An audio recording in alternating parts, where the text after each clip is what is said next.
Happy Coffee Talk Monday. Dr. Michelle coming at ya. All of this time, there is a topic that I thought I'd already talked about because it's always top of mind for me. And when I went scrolling through my videos, I was like,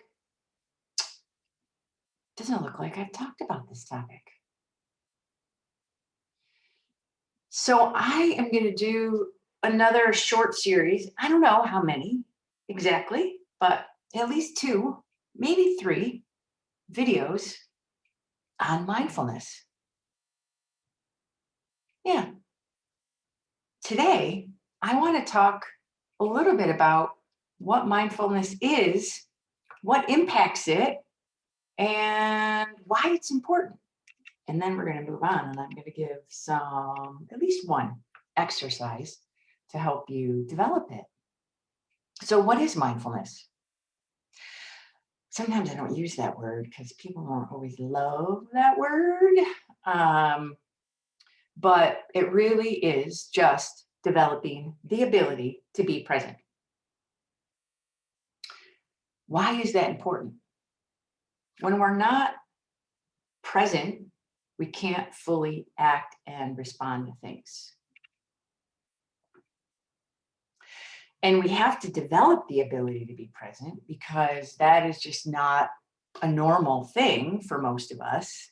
We are pulled into a lot of different directions, right? Text, phone calls, emails, presentations, workshops, clients, cat, dog, wife. Yeah. And the list goes on. So many times, even when we're here, we're not here.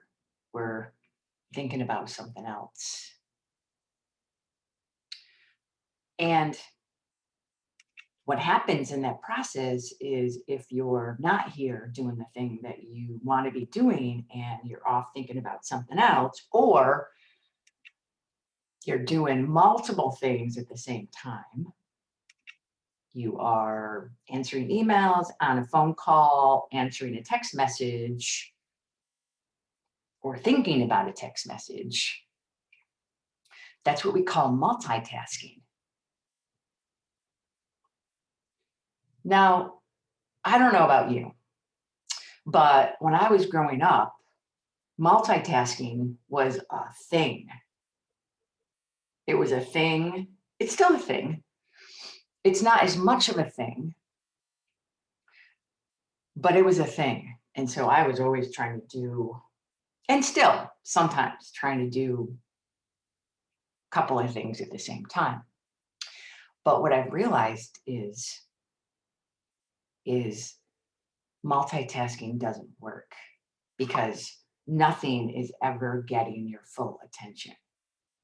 And that's what happens in multitasking, right? Like usually I can run and listen to music at the same time, but one thing is going to get my full attention.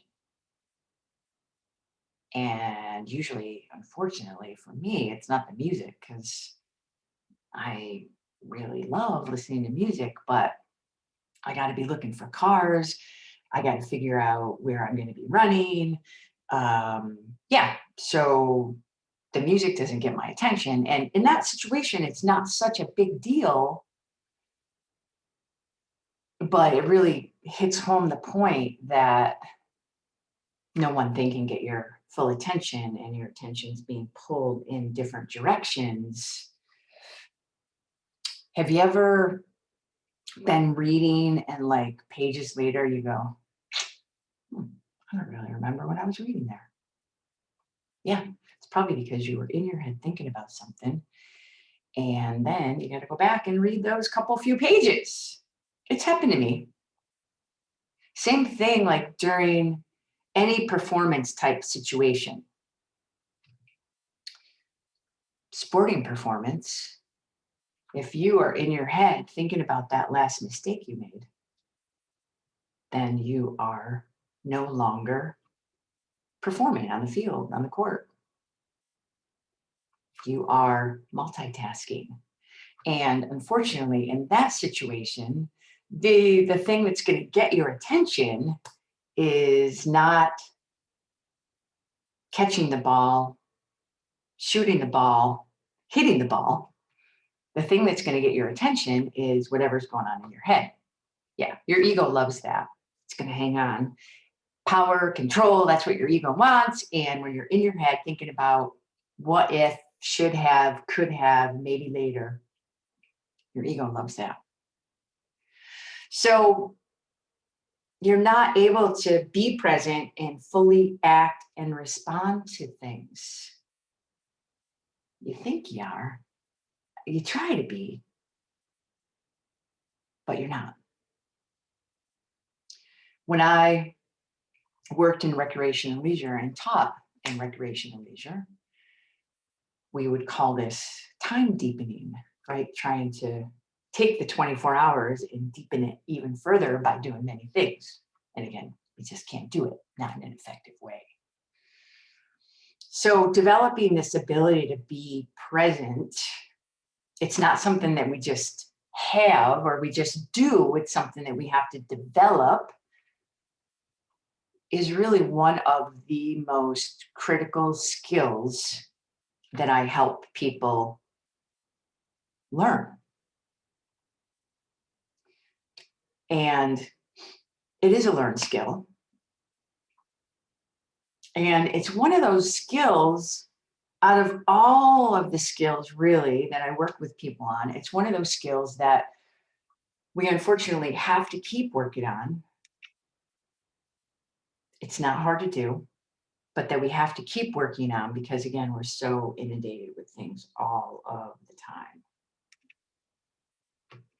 Because that's our world, right? Like just things are coming at us from all directions. I feel like a video game.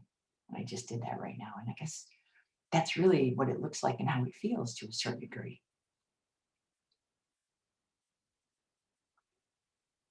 Mindfulness also can be incredibly helpful and important when you're dealing with a lot of stress and anxiety and challenge, because it helps you to recognize that you're in this space and then act differently or figure out how to move forward differently.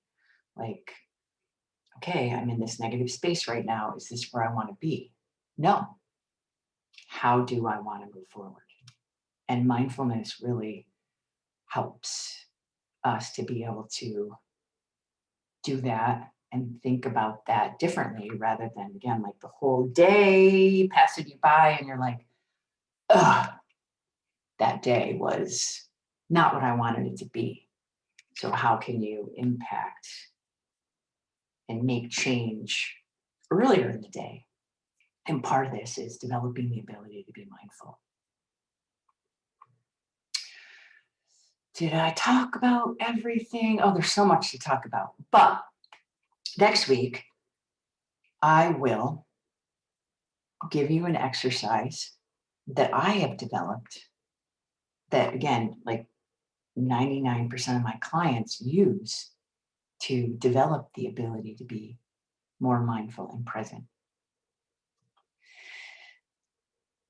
This is Dr. Michelle. Thanks for joining me again on another Monday. It's so great to have you here, and I hope you're safe and starting to enjoy the world and the summer. I'll see you again back here next Monday. Take care.